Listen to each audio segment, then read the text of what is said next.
اهلا وسهلا بكم متابعينا في كل مكان. جايبين لكم النهارده جهاز اتسالنا عليه كتير، كيفيه تشغيله وطريقه تشغيله. الجهاز ده اسمه GPS او الجي اف 07. طب الجهاز ده بيعمل ايه؟ اول حاجه الجهاز ده امان ومتابعه للبيت او للمكتب او للعربيه. طب ازاي؟ وطبعا استخداماته ممكن تكون في الشر، فانت راعي ربنا واتقي الله في الحاجه اللي انت بتجيبها والحاجه اللي انت تستخدمها. هيبقى مفيد ازاي؟ انت تحطه مثلا في مكتبك، لا قدر الله حد دخل مكتبك او في اي حركه حصلت غريبه، الجهاز ده الصغير ده بيقدر يتصل بيك في لحظتها، وانت طبعا بتفتح ترد عليه فتسمع ايه اللي بيحصل في المكان او المكان فيه ايه بالظبط، او تقدر توجه للمكان بتاعك. لو مثلا في عربيتك وحصل مثلا لا قدر الله خبطه او اي صوت مش طبيعي، هتتصل بيك على طول وتعرف ايه اللي بيحصل في العربيه.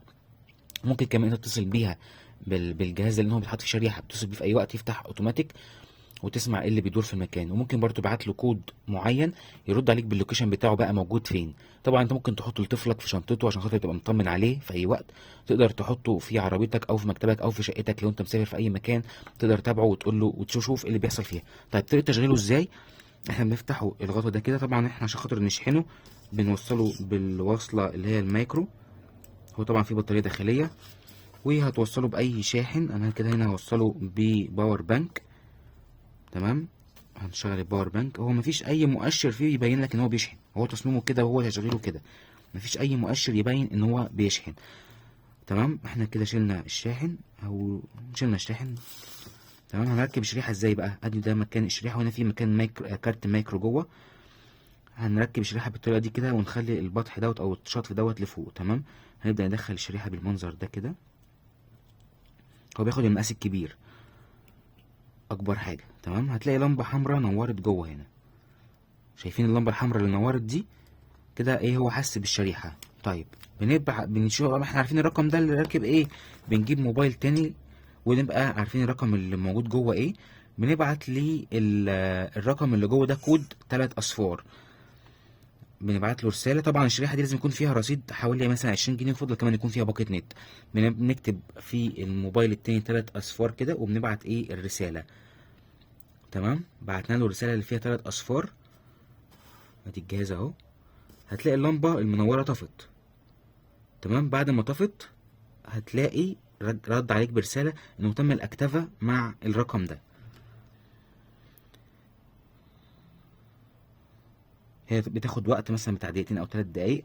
تمام. في كود تاني بنبعته له اللي هو مثلا 3 سبعات. لو عايزين نعمل ايه بقى ب3 سبعات عشان نعرف الموقع بتاعه، بنكتب كده 3 سبعات وندوس له ارسال. ده بيرد عليا بكود، بيكتب لي لينك كده، باخد اللينك دوت بحطه في الماب او الخرايط، بيقول لي اللوكيشن بتاعه فين بالظبط.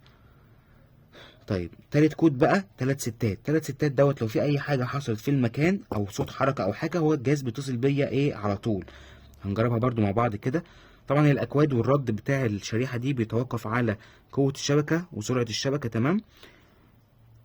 ويعني بتاخد وقت بتاع دقيقتين تلاتة. هتلاقي دلوقتي رسائل لسه بتجيلي دلوقتي. مش عايز اطول عليكم. هنجرب بقيه الاكواد برضو اللي هي ال3 ستات. 3 ستات ايه بقى؟ لو حصل اي حركه في المكان هيتصل بيا. يعني دلوقتي هو سامع صوتي، هتلاقيه بعت اتصل بيا دلوقتي حالا. او مثلا لو حصل صوت خبط كده مثلا او اي صوت في المكان مش لازم يكون قريب منه، هتلاقي الشريحه راح تتصل بيا انا ايه على طول.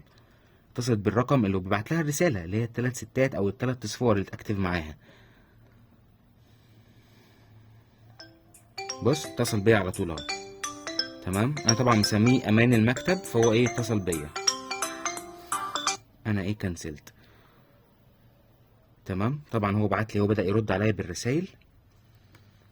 بدا يرد عليا هو بالرسائل. بيقول لي ان الايه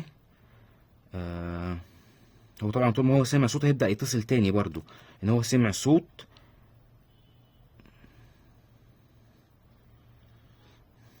تمام.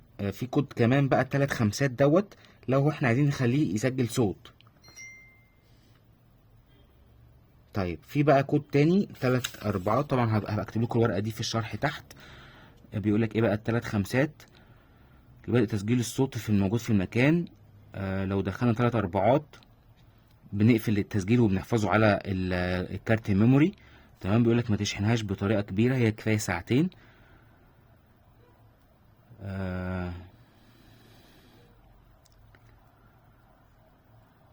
بيدعم جميع انواع الشرايح. طبعا بيرضى بيتصل بيا تاني.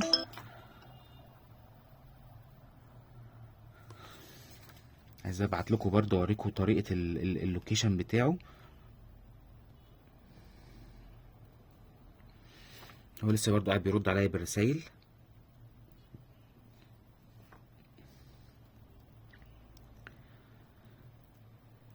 هي دي طريقة فكرته وطريقة عمله.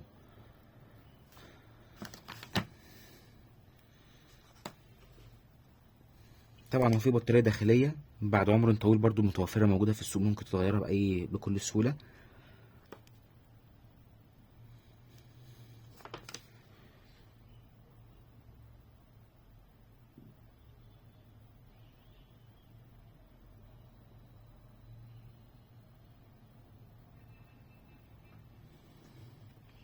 هي بس الاكواد بتطول شوية. انا كنت عايز اوريكم الكود اهي. جه ايه اللينك بتاع ظهر كده.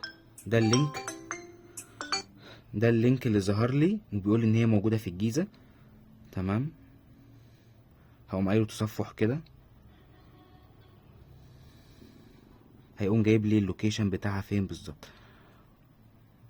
بس المفروض احنا نكون فاتحين طبعا واي فاي او فاتحين نت عشان يفتح لنا ايه الخرايط على طول. وممكن برضو اخد اللينك اللي هو بعتهولي او ما انا ضايفه بنفسي في الخرايط. ده اللينك اللي جالي، ده اللينك اللي جالي اهو. تمام.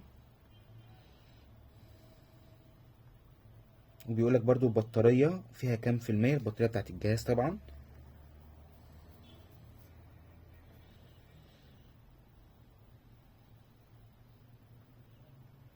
بيفضل يحمل كده وبيجيب لك الموقع بتاعه فين بالظبط. طبعا جهاز ممتاز، ودقة الموقع بتاعته تقريبا بتبقى حوالي 90%، 70% في الحدود دي. وبيجيب لك ايه المكان بتاعك فين بالظبط في الخريطة.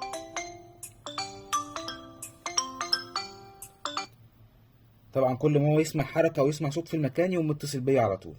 فهي دي كل المزايا بتاعته. اول ميزه ان هو بيبعت لك اللوكيشن بتاعه هو موجود فين دلوقتي. تاني ميزه بيبعت لك لو حصل صوت حركه او صوت اي حاجه في المكان. تالت ميزه انت لو اتصلت بيها هو فاتح عليك على طول. يعني برضه هجرب اتصل بيها كده قدامكم، هيقوم رادد عليا على طول، فاتح عليا مكالمه. تمام. انا كده هو ما بتكلم الصوت طالع من هنا وجاي في التليفون. كده انا قفلت، فاول ما بتصل بيه هو بيرد عليا على طول بيقول لك بس هي دي كل الامكانيات بتاعته. اول حاجه بنبعت 3 اصفار عشان ناكتف الخط دوت مع الخط اللي انا بتابع معاه. 3 سبعات لو عايز ابعت اللوكيشن. 3 ستات لو عايزه لو حصل اي حاجه او اي حركه في المكان يتصل بيا. 3 خمسات لا عشان خاطر اخليه يبدا تسجيل صوت على الشريحه اللي جواه او كارت الميموري اللي جواه. 3 اربعات لو عايز اقفل التسجيل واخليه يحتفظ بيه في الكارت الميموري. ما تنسوش تعملوا لايك للقناه ومتابعه ما تنسوش تعملوا لايك للفيديو ومتابعه للقناه. رجاء اللي تستخدم اي حاجه في التكنولوجيا يعني تشوف هي حرام ولا حلال وتستخدمها في الخير ان شاء الله. شكرا.